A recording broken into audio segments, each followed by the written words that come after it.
Ini yang jadi masalah nih bagi orang yang sudah banyak jamaahnya, yang sudah dipanggil ustadz, dipanggil kiai macam-macam, muncul kebanggaannya, muncul kesombongannya, dan kemudian dia mencoba kemudian menilai orang lain. Padahal tugas menilai itu biarkan serah sama Allah.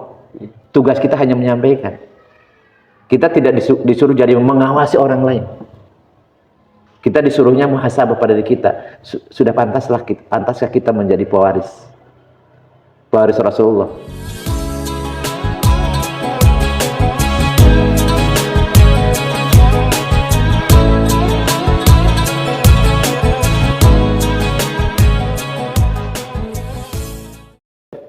Bismillahirrahmanirrahim. Assalamualaikum warahmatullahi wabarakatuh. Waalaikumsalam. Alhamdulillahirabbil alamin, wassalatu wassalamu ala asrofil anbiya'i wal mursalin, sayyidina wa maulana Muhammadin wa ala alihi wa sahbihi ajmain, ma ba'du. Sobat muslim semua, alhamdulillah kembali kita berjumpa dalam podcast Bincang Peduli bersama Forum Sinergi Muslim.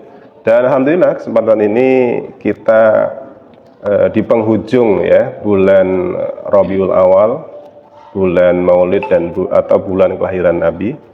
Dan kesempatan ini juga kita akan membincangkan satu tema di juga penghujung sesi di momen spesial Maulid Nabi, yaitu tentang bagaimana kita itu menuntut ilmu, mengamalkan dan mendakwahkan.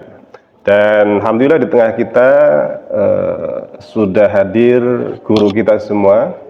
Beliau adalah Bapak Ustadz Dr. Insinyur Haji Samsudin MSI. Assalamualaikum Ustadz. Waalaikumsalam warahmatullahi wabarakatuh. Ya? Alhamdulillahirabbil alamin. Alhamdulillah.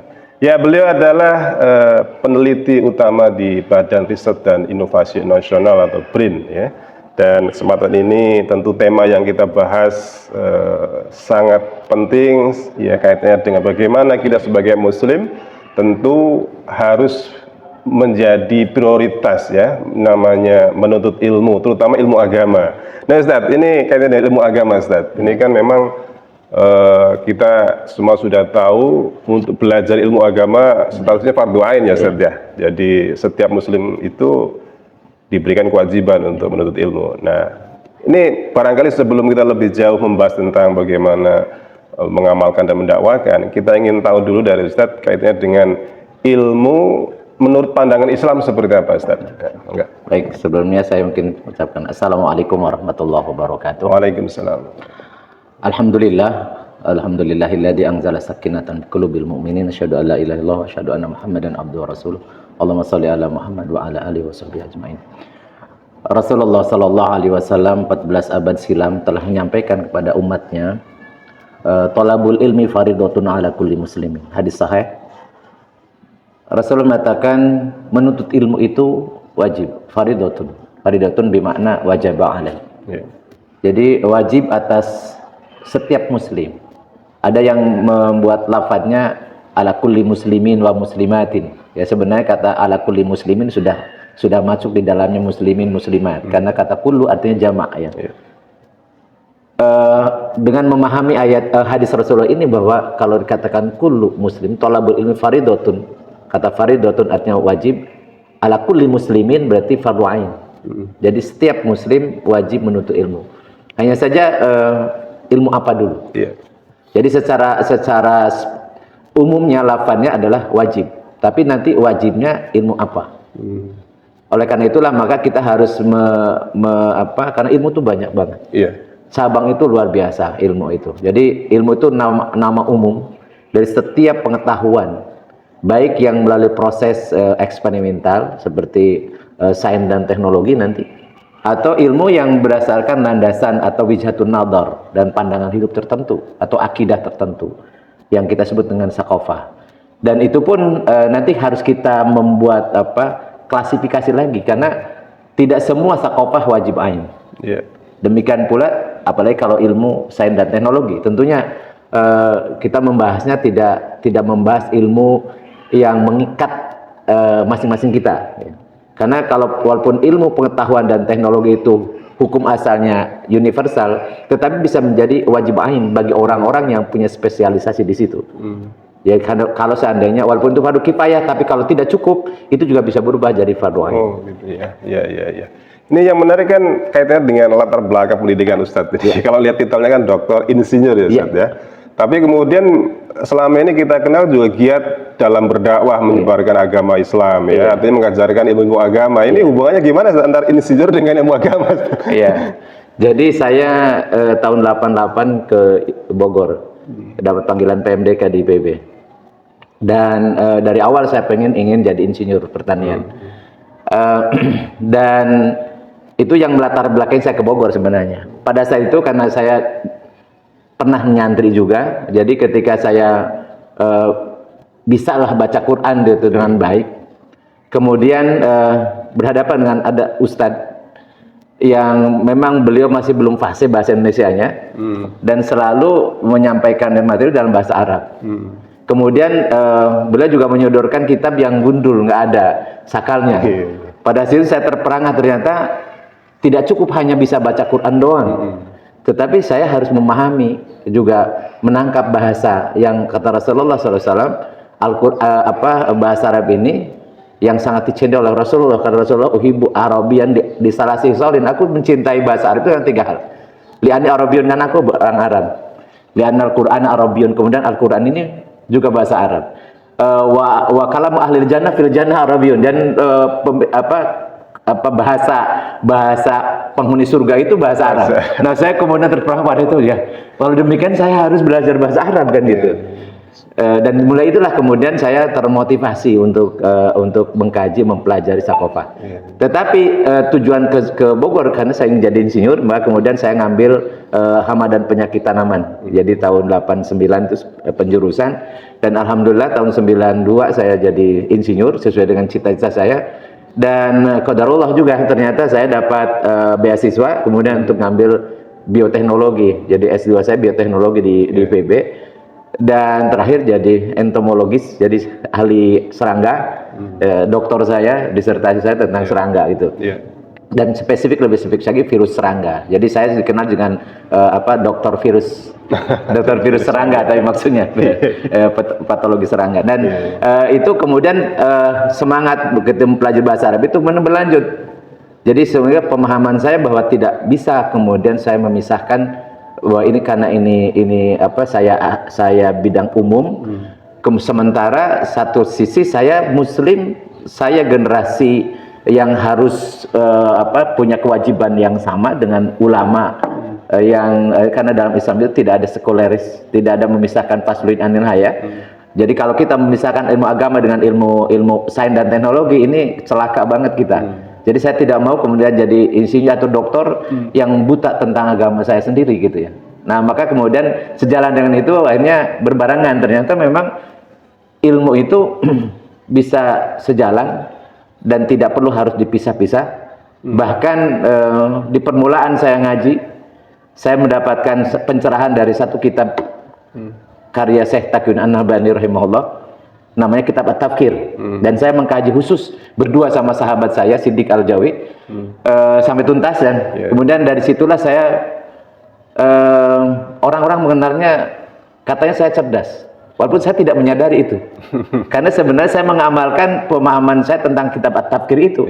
Karena orang bisa paham itu, yang penting dia punya maklumatus sabiqah, kemudian dia bisa mengetahui al-waqi al-mahsusahnya, fakta yang bisa kita indra, kemudian kita mengkaitkan. Jadi orang pintar itu seberapa banyak dia maklumatus sabiqah tentang sesuatu, dan seberapa banyak dia mengindra fakta-fakta itu. Dan ternyata dengan seperti itu alhamdulillah, jadi dengan lancar saya bisa menyelesaikan S1, S2, S3 dengan tepat waktu. Yang menarik tadi Ustaz, S1 sampai S3 selesai tepat waktu, dan ilmunya ilmu umum, ilmu pertanian bahkan. Betul. Itu ya. Tapi kemudian lebih banyak beraktivitas ya, terutama kalau di luar jam kerja, berdakwah berdakwah, termasuk mengajar bahasa Arab, Ustaz. Ini yang menjadi menarik di situ, Ustaz. Nah, ini kaitannya dengan tadi, apakah Ustaz kemudian termotivasi bahwa belajar agama adalah fardu ain, tapi tadi belajar ilmu umum, dan ternyata itu hanya Ustaz atau beberapa orang yang juga mengetahui atau ahli di bidang itu menganggapnya fardhu ain juga atau bagaimana, Ustaz? Ya, jadi gini,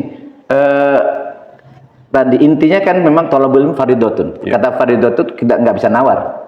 Cuman pertanyaannya, karena ilmu itu banyak, berarti yang namanya fardhu itu apa? Yang wajib itu apa? Yang ain itu apa? Ternyata setelah dipelajari bahwa yang fardhu ain itu yang mengikat kita, yang menjadi keseharian kita. Karena kita tidak boleh, bahkan tidak boleh mengucapkan. Ya Allah berfirman dalam surat Al-Isra ayat 36, wala taqfu ma laisa laka bi ilmun. Inna sam'a wal basar wal fuada kullun ulaika kana anhu mas'ula. Dan jangan engkau berkata, berbuat, bertindak pada sesuatu yang engkau belum tahu ilmunya, nggak tahu ilmunya. Karena setiap pendengaran, penglihatan, dan hati itu semuanya akan dimintai pertanggungjawaban atas apa yang diucapkan. Wa ma yalfidu min qaulin illa ladaihi raqibun atid, dan tidak ada satupun kata yang keluar dari mulut kita itu ada atidun raqib atid, ada pengawas dan pencatat. Ada malaikat raqib dan atid gitu ya. Maka berarti apa yang saya harus lakukan, baik itu masalah pelaksanaan syariat ataupun terkait dengan sains dan teknologi, yang itu mengikat menjadi profesi saya, yang biasa saya lakukan dan saya ajarkan kepada umat, itu wajib ain bagi saya. Karena saya tidak boleh bisa ngomong misalnya tentang bioteknologi. Saya tidak boleh ngomong bioteknologi tanpa saya tahu. Maka ketika saya menjelaskan tentang cloning, saya harus paham apa itu cloning, dan kemudian dikaitkan, karena tidak boleh kita memisahkan agama dari kehidupan. Jadi pada hukum syariah, karena dasar kita kan asasnya bukan asas manfaat, asas kita kan halal haram. Ini benar atau tidak? Jadi perkembangan sains dan teknologi itu harus dijawab juga bagaimana tentang hukum syariah. Dan banyak sekarang ini yang perkembangan sains dan teknologi yang belum dijawab hukumnya seperti apa, dan apalagi dalam muamalah begitu banyaknya, sehingga ini pada saat ini dibutuhkan orang yang paham faktanya dan juga paham hukumnya, hukum syara'nya, dan itu sangat menantang. Jadi sehingga kemudian saya dari awal tugas saya adalah, sebenarnya profesi saya adalah pengembang dakwah. Kalau jadi peneliti itu sambilan. Yang utama untuk nyari nafkah. Iya, karena saya tidak boleh nyari nafkah dari dakwah. Tidak boleh saya numpang hidup dari dakwah, tapi harus saya membiayai dakwah. Sehingga saya harus punya profesi yang itu menghasilkan untuk mencari nafkah. Alhamdulillah jadi peneliti ahli utama, dan ya cukuplah untuk menafkahi istri dan anak. Alhamdulillah. Baik Ustaz. Ini kaitannya dengan kita harus belajar ya, terutama dalam konteks ilmu agama sebelum kita mengamalkan tadi Ustaz. Betul. Termasuk juga sebelum dakwah kan Ustaz. Bagaimana kalau misalnya ada orang nih, dia paham ilmunya, tapi dia sendiri berat mengamalkannya dan kemudian giat mendakwahkannya, ini gimana Ustaz? Kalau ada orang seperti itu misalnya. Ini walaupun asbabun nuzul ayat ini sebenarnya bukan untuk umat Muhammad ya. Atamuruna nasa bil birri wa tansawna anfusakum wa antum tatlunal kitaba. Tapi lafaznya ini umum. Jadi al ibratu bi umil lafzi la bi sabab, itu di kaidahnya. Jadi apakah kalian atamuruna nasa bil birri? Apakah engkau memerintahkan orang-orang untuk berbuat baik? Wa tansawna anfusakum, sedang kalian melupakan diri kalian sendiri. Wa antum tatlunal kitab, padahal engkau lah yang membaca Al-Qur'an. Membaca Alkitab, walaupun Alkitab maksud yang sebelumnya, tapi kata Alkitab itu juga Al-Quran. Jadi kalian membaca Al-Quran, kalian paham hukumnya, tetapi kalian mendakwahkan orang lain, tapi dia tidak mengerjakan. Bahkan ditegaskan lebih mengerikan menurut saya ini ancamannya, kaburo maktan indallahi ang taqulu ma la taf'alun. Kaburo maktan indal, kata kaburo itu superlatif dari kabir, jadi sangat besar. Artinya Allah itu sangat murka. Kabur maktan indallahi, jadi kemurkaan Allah yang luar biasa. Antakulu malah tapan, kalian mengatakan suatu kalian tidak mengerjakan. Makanya ketika mengomong tentang paling celakanya umat Muhammad ini, Rasul mengatakan jadi ada dua kelompok ya yang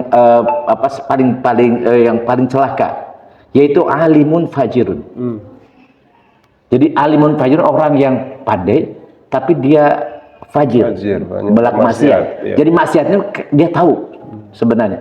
Yang kedua adalah jahilun muta'abbidun, orang bodoh Tetapi ahli ibadah. Jadi ibadah tanpa ilmu, mardud, la tuqbalu, nggak akan diterima oleh Allah. Jadi apalagi kalau sudah dia jahilun, fajirun, itu yang paling celaka ya pasti udah fajir, jahil, fajir.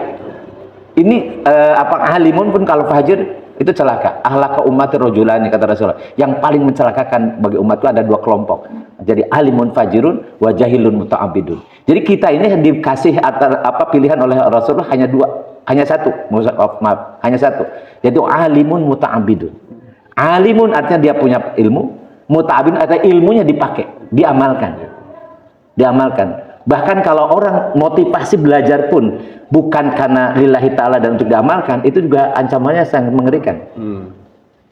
Jadi belajar ilmu hanya untuk misalnya disebut ustadz atau kiai atau dapat titel itu nggak boleh, Ustaz. Makanya Rasulullah mengatakan, man ta'allamal ilma liyujariya bihil ulama wa liyumariya bihis sufaha wa lisarrifa wujuhan nas ilahi adkhallahu Allahu an-nar.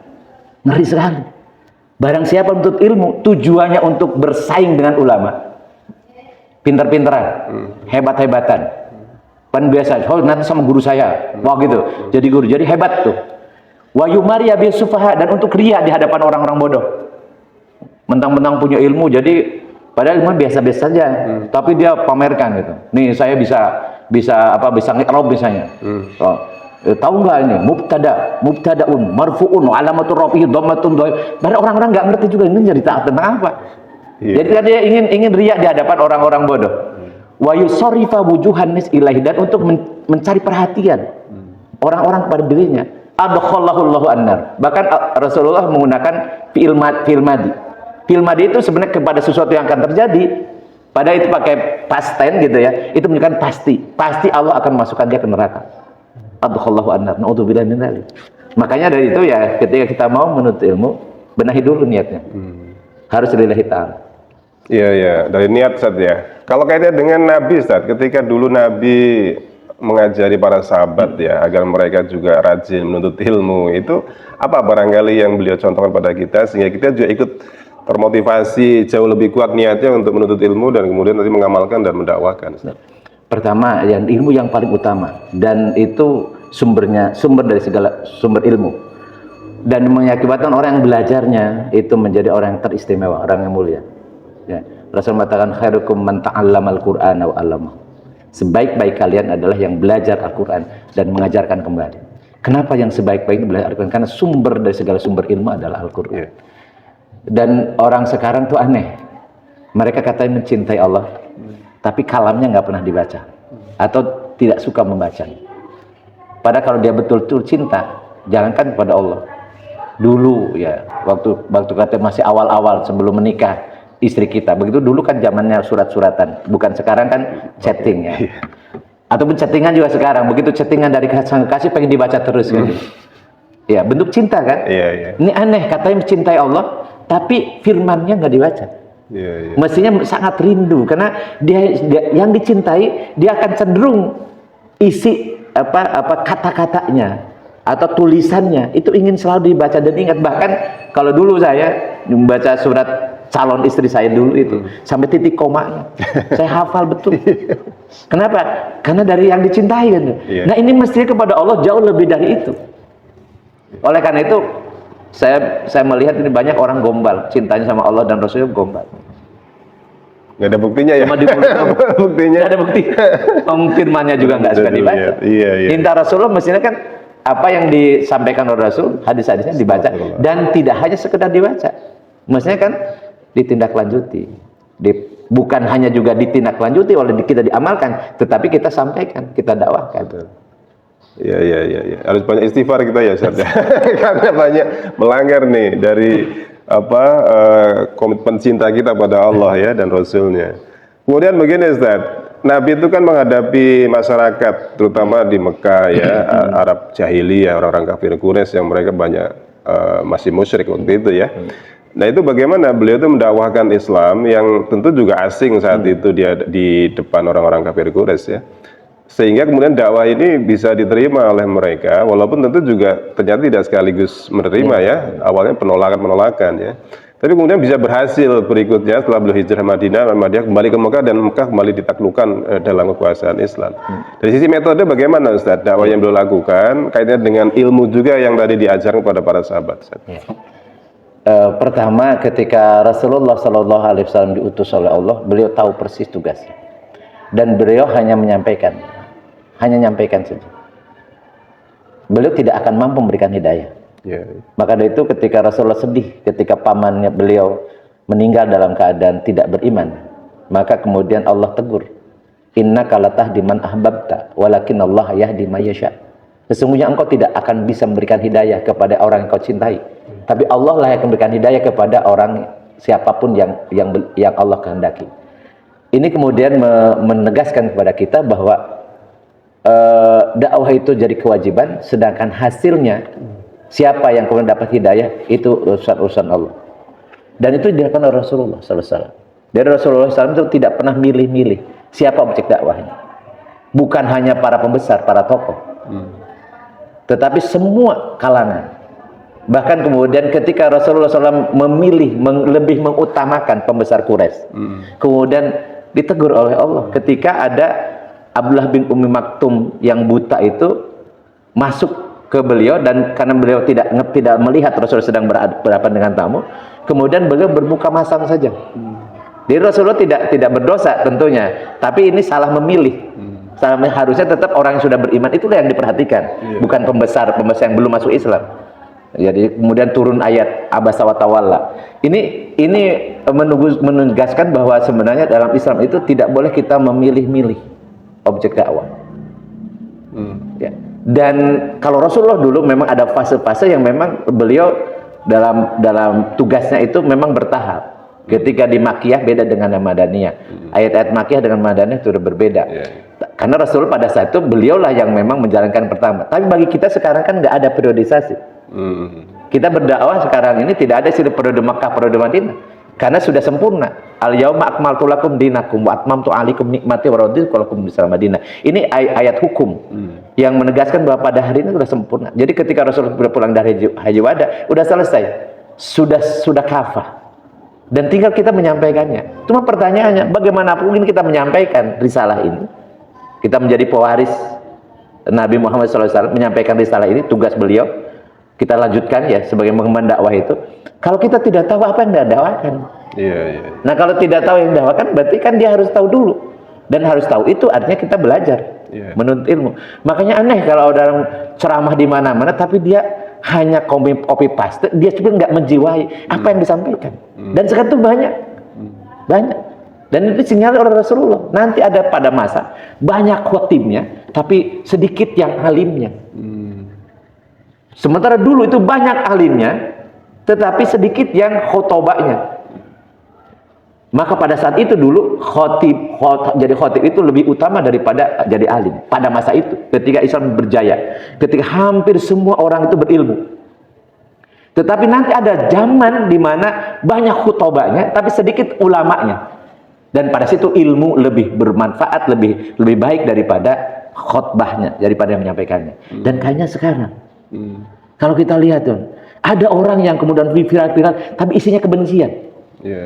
Padahal nggak bisa nyampaikan ilmu ke masyarakat didasari dengan kebencian, nggak bisa. Apalagi kemudian dengan kemarahan. Maka kemudian Rasulullah SAW disampaikan oleh Allah kan, kalau seandainya hanya karena rahmat Allah lintalahum, engkau itu hatinya lembut. Andaikan hatimu keras, lang faddu min haulika, niscaya mereka akan kabur dari sekeliling.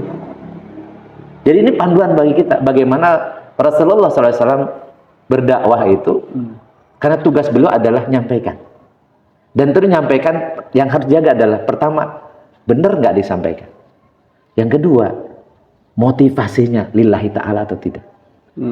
Dan ini yang jadi masalah nih bagi orang yang sudah banyak jamaahnya, yang sudah dipanggil ustadz, dipanggil kiai macam-macam, muncul kebanggaannya, muncul kesombongannya, dan kemudian dia mencoba menilai orang lain. Padahal tugas menilai itu biarkan serah sama Allah. Tugas kita hanya menyampaikan. Kita tidak disuruh jadi mengawasi orang lain. Kita disuruhnya muhasabah pada diri kita. Sudah pantaskah kita menjadi pewaris Rasulullah? Ingat, jabatan yang paling hebat sekarang ini adalah pengemban dakwah. Kenapa? Karena dengan dakwah itu sampai kita menjadi manusia mulia. Dan kita ini hasil dakwahnya Rasul. Andaikan Rasul tidak istiqomah dakwahnya, nggak nyampe sampai kita. Dan bagaimana itu diteruskan, hamilud dakwah itu diteruskan oleh para sahabat, diteruskan oleh generasi berikutnya, tabiin, tabiin, dan para ulama. Makanya mengenakan al-ulama warasatul anbiya. Ulama itu siapa? Nah ini sekarang ini ulama itu bukan gelar. Ulama itu bukan gelar, tapi ulama itu karakter. Kalau kita membaca ayat Al-Quran, ulama itu bukan gelar. Kenapa? Karena Allah menyatakan innama yahsallaha min ibadihi al-ulama'u. Pakai innama itu adatul hasr. Hanya saja yang takut kepada Allah dari hamba-hambanya adalah ulama. Jadi ulama itu karakter. Ketika dia takut kepada Allah, dia ulama. Jadi bukan gelar. Karena tidak perlu pakai gelar sebenarnya. Apakah pernah digelari Abu Bakar sebagai ustadz, kiai, dai, macam-macam? Enggak ada. Tapi dapat gelar as-siddiq. As-siddiq, ya.